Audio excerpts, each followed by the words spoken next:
સંકલ્પ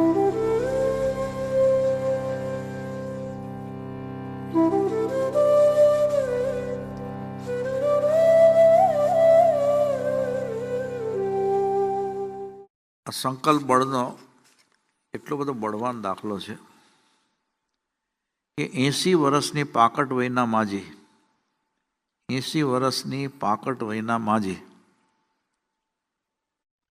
ધર્મના સંસ્કારો દ્રઢ હોવાને કારણે ભૂતકાળમાં અનેક નાના મોટા જૈન વ્રત નિયમો એ આરાધી ચૂક્યા હતા. તો આ પાકટ વયે વિવિધ ધર્મક્રિયા એ આરાધી પણ રહ્યા હતા. એવામાં એમણે ભાવના દર્શાવી કે શ્રી શત્રુંજય ગિરિરાજની વિધિપૂર્વકની 99 યાત્રા મારે કરવી છે. 99 યાત્રા 80 વર્ષની વયે આ ભાવના અમલમાં લાવવી એ કોઈ ખાવાના ખેલ ન હતા. કારણ કે જૈન પરંપરા અનુસાર વિધિપૂર્વકની 99 યાત્રામાં પ્રતિદિન ઓછામાં ઓછું એકાસણાનું તપ અર્થાત દર 24 કલાકે માત્ર એક વાર જ ભોજન કરાતું હોય છે. આવા તપની સાથે તીર્થરાજ શ્રી શત્રુંજય મહાતીર્થના લગભગ 3500 પગથિયા આપ મેળે ચડી અને પર્વતની ટોચ પર વિરાજતા ભગવાન શ્રી આદિશ્વર દાદાની યાત્રા કરવાની હોય છે. પોતાના પગે ઉપર જવાનું, ડોળી ઉપર નહીં. જ્યાં 18 વર્ષની વયે 300 પગથિયા ચડવા આકરા લાગે ને લિફ્ટની યાદ ફરજિયાત આવી જાય એવી વર્તમાન સમયની શહેરી જીવનશૈલીમાં 80 વર્ષની જૈફ વયે એકાસણાના તપ સાથે પ્રતિદિન 3500 પગથિયા ચડી અને ગિરિરાજ શ્રી શત્રુંજય તીર્થની એકવાર નહીં 99 વાર યાત્રા કરવાના માજીના પ્રસ્તાવને એમના સ્વજનોએ એક પણ અપવાદ વિના હસી કાઢ્યો. કે આ માજીનું ફરી ગયું લાગે છે. પણ વાહ રે માજી, એમનો સંકલ્પ પોલાદ જેવો પ્રબળ હતો. સંકલ્પ કેવો હતો કે પોલાદ જેવો પ્રબળ હતો. તો શ્રદ્ધા પાછી કેવી? 100 ટચના સોનાસમી શ્રેષ્ઠ શ્રદ્ધા હતી. એથી એ પોતાની ભાવનામાં અડગ રહ્યા. આખરે સ્વજનોએ સંમતિ આપી અને એ પાલીતાણા પહોંચી ગયા. એક તરફ તપ અને બીજી તરફ પ્રભુ નામના જપ સાથે એમણે યાત્રાઓ કરવા માંડી. 1, 2, 10, 20, 30 જોતજોતામાં લોખંડી સંકલ્પના પ્રભાવે એમણે તમામ 99 યાત્રાઓ પૂરી કરી.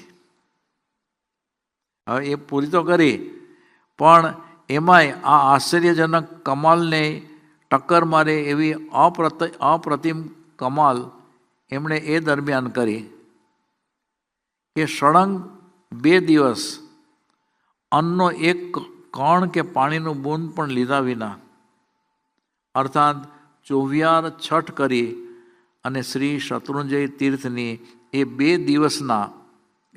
દિવસમાં 7 યાત્રા કરવાનો જબરજસ્ત મહિમા જૈનોમાં પ્રવર્તે છે. 24 ઉપવાસ, પાણી પણ નહીં. અને એ રીતે પાછા 2 દિવસની અંદર 7 વખત યાત્રા કરવાની. આ અત્યંત કઠિન વ્રત જૂજ લોકો કરી શકે છે.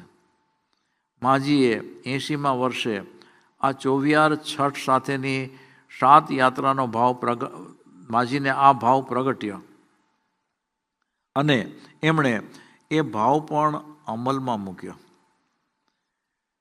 પહેલા દિવસ ઉપવાસ સાથે યાત્રાઓ, બીજા દિવસ ઉપવાસ સાથે યાત્રાઓ અને એ પછી પણ શરીરે સાથ આપતા એક ડગલું હજુ આગળ વધી અને ત્રીજા દિવસે માજીએ ઉપવાસ સાથે યાત્રાઓ કરી.